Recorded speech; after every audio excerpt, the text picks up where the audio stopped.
Coming up on the Grady Games Report, an epidemic facing millions. And the inside look of a life of a dean. Stay tuned For more. No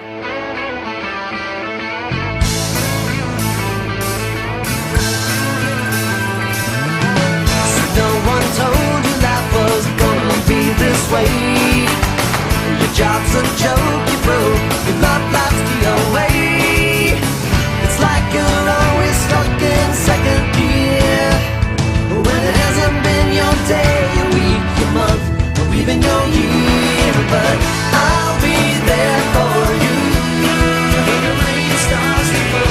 I'll be there for you like I've been there before. I'll be there for you 'cause you're there for me too. I'll be there for you 'cause you're there for me too.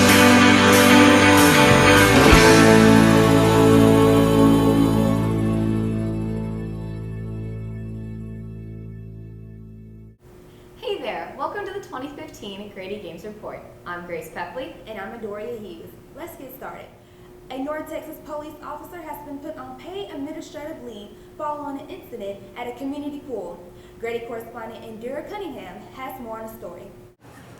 Police were called to the scene Friday evening to manage a group of teens at the Craig Ranch Community North Pool, a pool very similar to the one behind me. The events to follow have sparked outrage in communities throughout the nation. The original YouTube video from resident Brandon Brooks' phone shows the officer, Corporal David Eric Casebolt, pinning 15-year-old unarmed teen Dejaria Becton to the ground with his knees and grabbing her by her braids while pointing his gun at other teens. I had a chance to catch up with Legion Pool lifeguard Destiny Jones to get her reaction to this event. It was really shocking that this was like a party that the girl was invited to, and she was a teenager, unarmed, and still getting treated in that fashion. And it just seems like after all the things that have happened that police would be like more cognizant of their actions and stuff. I also asked lifeguard Gabrielle Sape what rules she would have enforced to prevent a situation like this from escalating. I would have definitely asked the party to keep the noise down as it would be distracting and not appropriate for everyone else around to be burdened by their noise. The NAACP is calling for a full investigation into the incident. Though the police officer himself has yet to issue a statement, the people of the neighborhood have spoken to justify and thank the officer for his actions. For the Grady Games Report, I'm Indira Cunningham. Thanks for the update, Indira. Authorities say the officer has resigned. As many of you know, an important part of UGA's history is the University Arch. Renovations are currently underway to refurbish this landmark. Reporting from the field, Amanda will tell us more about this project. An arch, by its very definition, is a curved symmetrical structure typically supporting the weight of a roof, bridge, or wall above. But for everybody here at the University of Georgia, it's so much more than that. Built in 1856, the arch epitomizes the very ideals that UGA was based on: wisdom, justice, and moderation. After standing sentinel for over 150 years to countless protests, mourning, and celebrations, the iconic structure was in desperate need of a touch-up. Beginning in May of this year and lasting through the summer, the integral part of UGA culture has been undergoing renovations, including cleaning, new wiring, and a fresh coat of paint. I hit the streets of downtown Athens to ask people how they feel about the iconic structure. It's an icon for the university and for Athens. It brought it up a notch. I mean, it brought it back to what it should be. So as an upcoming student to the University of Georgia, what does the arch mean to you? I mean, I feel it's like a tradition to the university. That's all I have for you today. For the Grady Games Report, I'm Amanda Morris, Athens, Georgia. We'll be back after this commercial break. Grady College offers a one-week summer camp for prospective students who are interested in broadcast, photojournalism, editorial, feature, and sports writing. It provides an incredible opportunity. With the help of top-notch counselors and innovative teachers, students acquire the knowledge and skills to become exceptional journalists while making friends along the way. This is the Grady Games.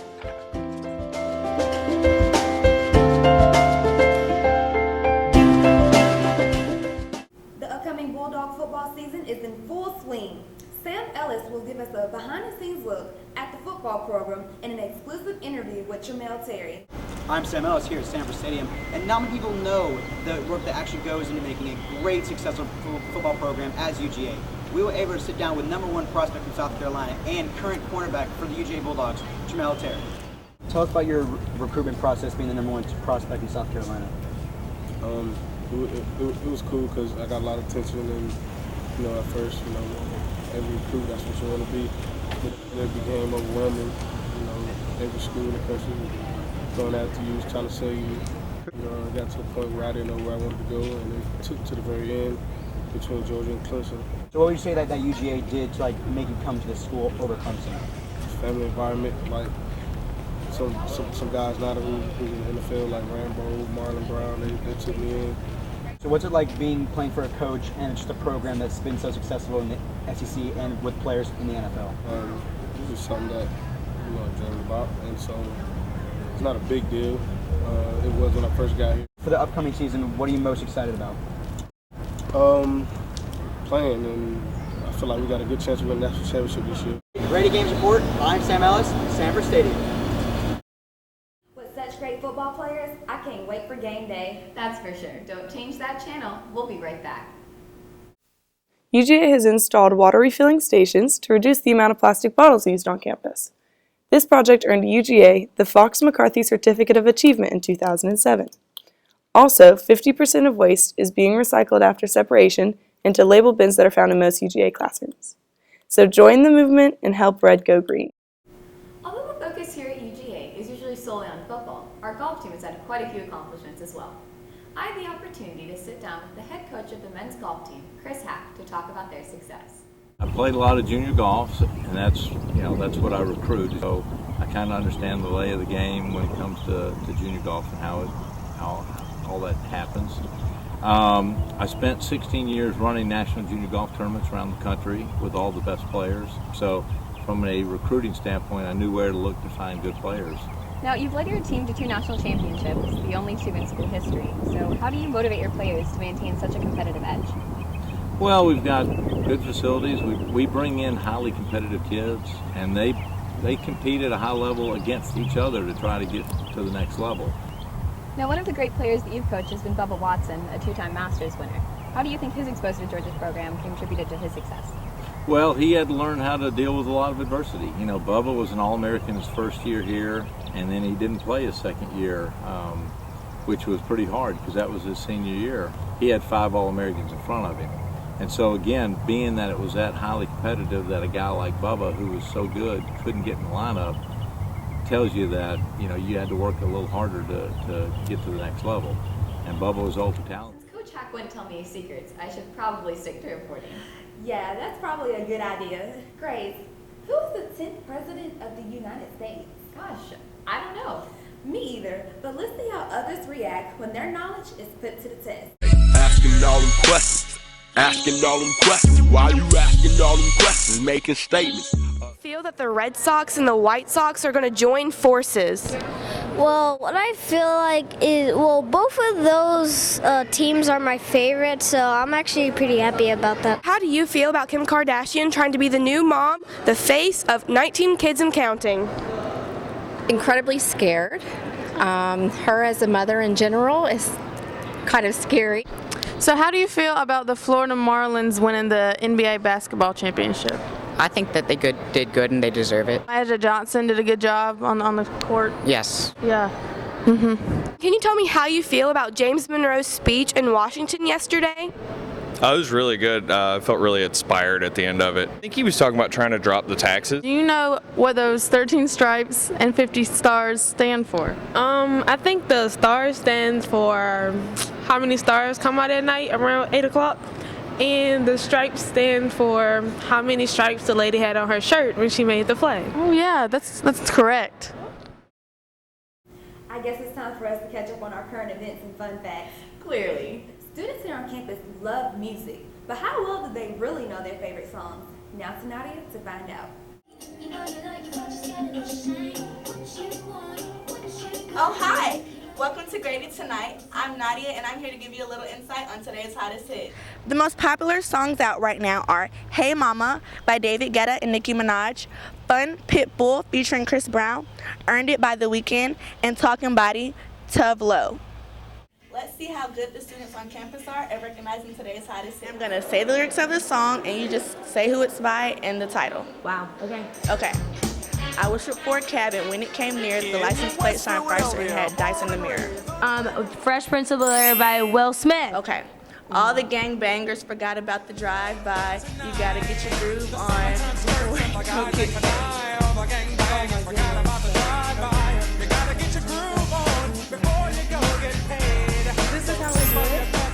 I don't know who by. Montel Jordan. Montel Jordan. Okay. You're the light, you're the night, you're the color of my blood, you're the cure, you're the pain. Love me like you do. Yes. Okay, good job. Yay.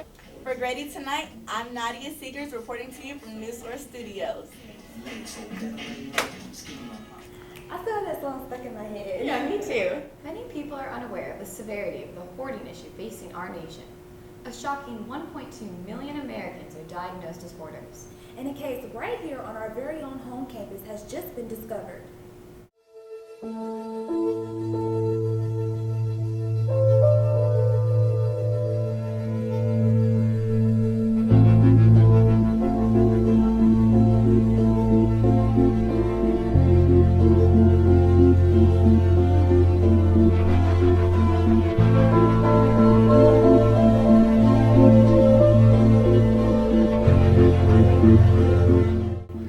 I don't know what everyone's talking about. There's no problem here. I don't have a problem.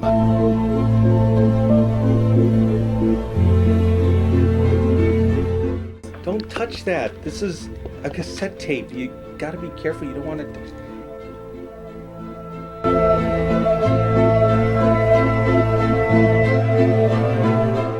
I knew it was a problem yesterday when I started to get really anxious about the mess, so I started throwing things away, and he yelled at me.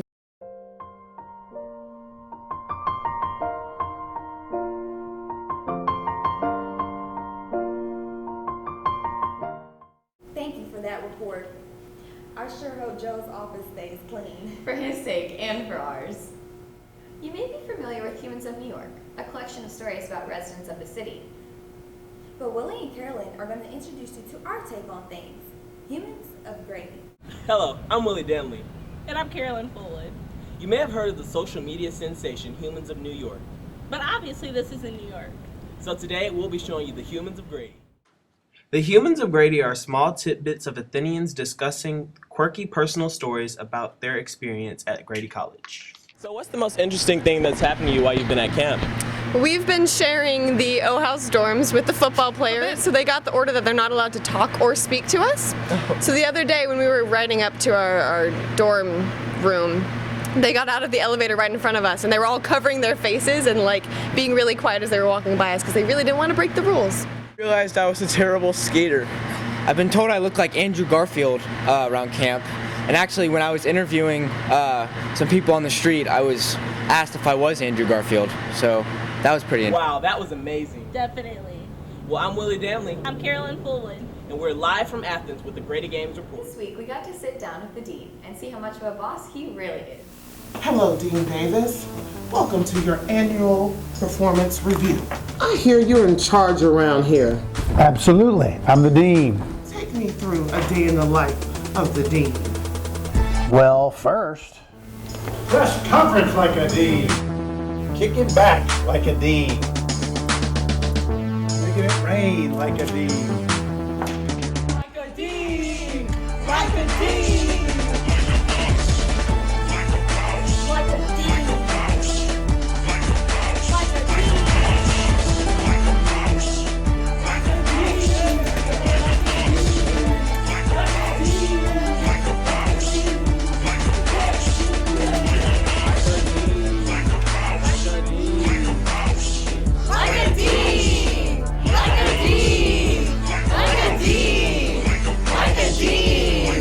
Like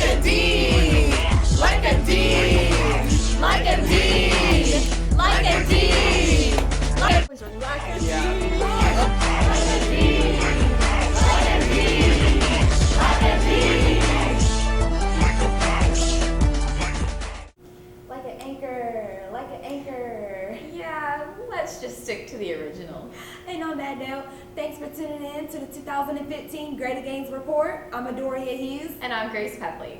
And this has been a report from District 13. What state are you from? Georgia. Georgia. Texas. Florida. Georgia. Texas. Georgia. What would you say is a stereotype about New York? Hot dogs. What do you think is the biggest stereotype about Texas? Cowboys and Indians. What do you think's the biggest stereotype about Georgia? I think that everyone says y'all and, probably cares too much about football. How many times would you say you use the word y'all in a sentence? I don't personally, but all my friends do.